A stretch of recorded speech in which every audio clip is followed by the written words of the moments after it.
Asia, நீ எதுக்குடா ஓட்டு போடுவ? நானா? நானு ஐமாருக்கு வேற. நான் திமுக ஓட்டு போடுவேன். ஓடு. சாரி, விஜய் எனக்கு பிடிக்காதாதி.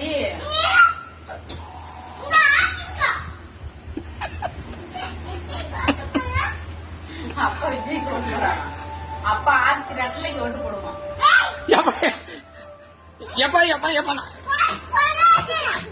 இங்க பாருமா சிரிக்கலாம். எப்ப ஒருத்தர் சிரிக்கிறாமா, நான் விஜய்க்கு தான் ஓட்டு போடுவேன். ரெட்டலைக்கு